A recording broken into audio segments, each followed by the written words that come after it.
Pada zaman dahulu, di Kalimantan, terdapat sebuah kerajaan yang bernama Daha. Kerajaan Daha dipimpin oleh Maharaja Sukamara.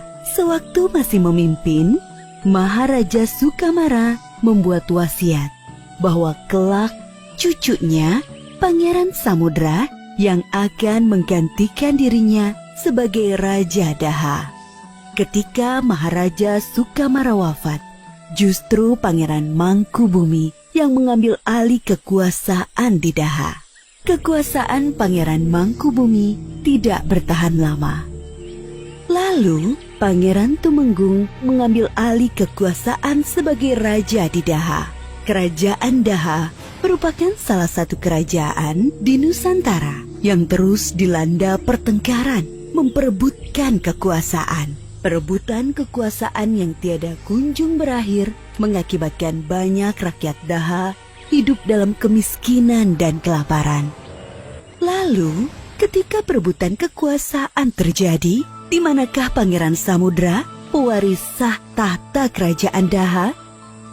Kehidupan di istana Daha tidak aman bagi Pangeran Samudra.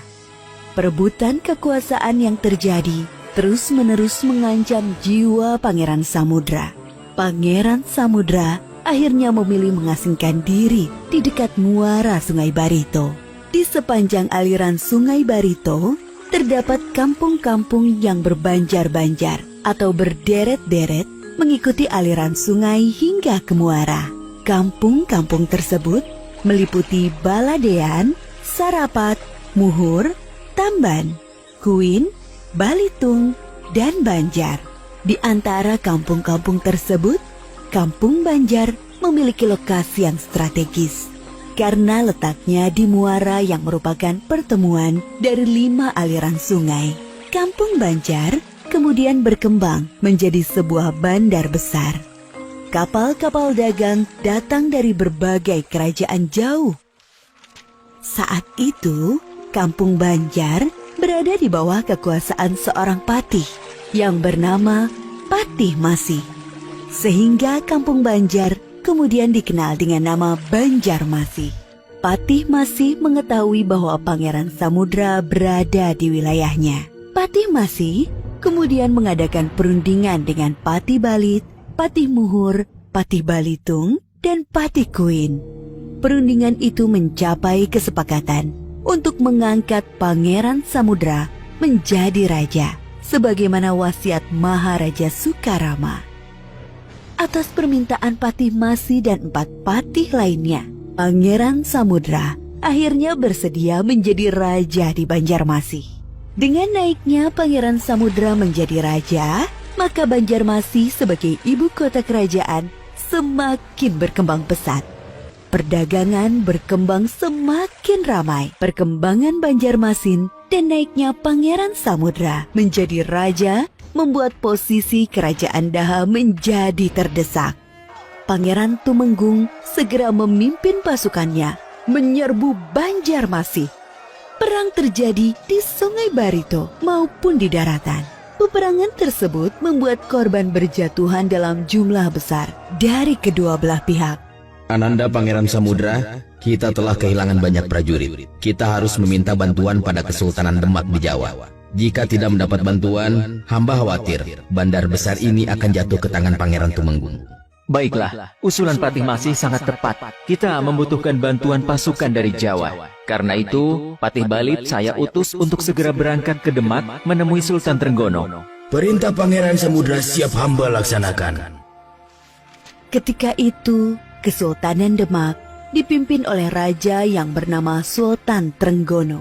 Patih Balit, sampaikan kepada Pangeran Samudra, permintaan bantuan pasukan bisa kami penuhi dengan satu syarat. Raja dan seluruh rakyat Banjarmasih bersedia memeluk agama Islam, sebagaimana Sultan dan rakyat di Kesultanan Demak. Pangeran Samudra menyetujui syarat yang diajukan Sultan Trenggono. Pasukan bantuan dari Demak yang berjumlah 1.000 orang segera bergabung dan bersiap menyerbu pusat kerajaan Daha.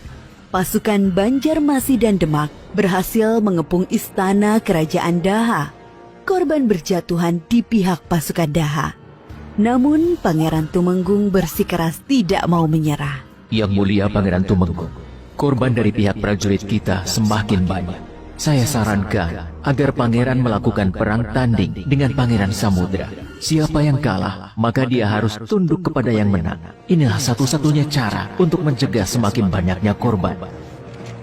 Usul Patih Arya Trenggana diterima oleh Pangeran Tumenggung dan Pangeran Samudra. Mereka berdua siap untuk melakukan duel penentuan.